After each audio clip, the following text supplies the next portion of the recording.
Hi, this is Richard Monson-Haefel, and I'm going to be talking about Steampunk Holmes, the Enhanced Book, and Noble Beast's Enhanced Book Framework. So let's open up the Steampunk Holmes book.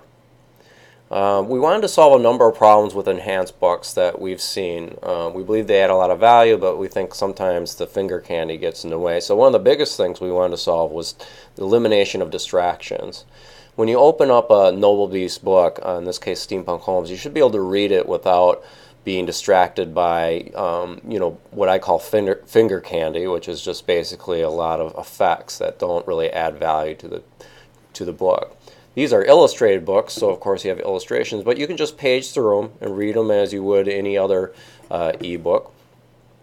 We also want to address some other issues. One is reference information. It's really hard to, when you're reading a really long book, say Lord of the Rings or a Game of Thrones or whatever, and there's so many characters and so many things going on, it's hard to keep track of it all. So we want to make reference material really easy to access.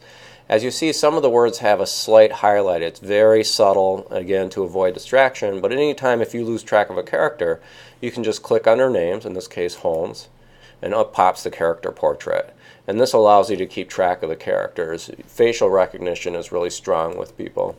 Other things are devices and creatures. In this case, mentions the Widowmaker motorcycle. We click on that. We can see that. And option, we have animations in here which allow you to have a little fun with it. In addition to these reference cards, we also have interactive maps. So at any point in time, you can click on a place name and jump immediately to the place on the map. In this case, we're going to go to see where the ministry is because I keep mentioning that. So up pops the map, and there's the ministry. This is nice. You can pan around this map. You can zoom on this map.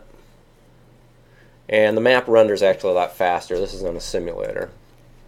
In addition to those things, we wanted to make the controls available but not distracting. So until you click on this menu bar up here, the controls aren't visible. One of the things we did also was sometimes it's a little hard to see which words are highlighted for looking at reference cards. So we highlight those. And then let's take a look at the various menu items. At the bottom here is a progress bar. The nice thing about this progress bar is that it shows you exactly what chapter you're in and where you are in the chapter. And you'll see the size of the chapter's relatives. But you can scrub and go to different points of the chapter. We also have bookmarks. So you just click on a bookmark and boom, you're there. You can add new bookmarks if you want just by clicking on the upper right hand icon up here, and we have a bookmark. So we can go here and later come back to the same spot. We also have table contents, as you expect, so I can jump to chapter 3 if I want. And we have a gallery, and the gallery allows you to keep track of the characters you've encountered thus far. So for instance, we can take a look at Mycroft Holmes' character right here. It also has mechanical drawings, so you can keep track of those. Here's Watson's arm.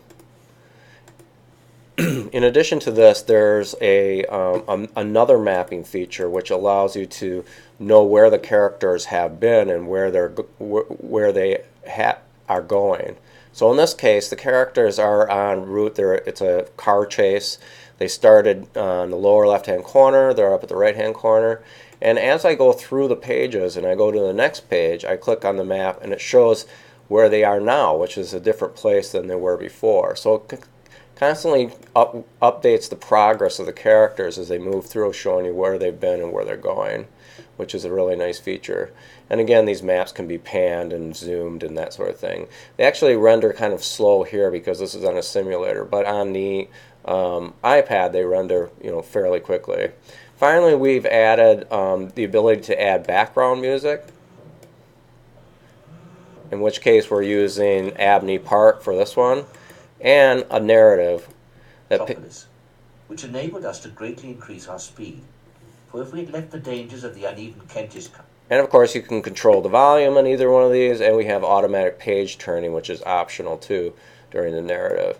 So those are all the features in Steampunk Holmes Enhanced Book and the Noble Beast Enhanced Book Framework. I hope you enjoyed the presentation, and we're looking forward to putting out our first product very soon.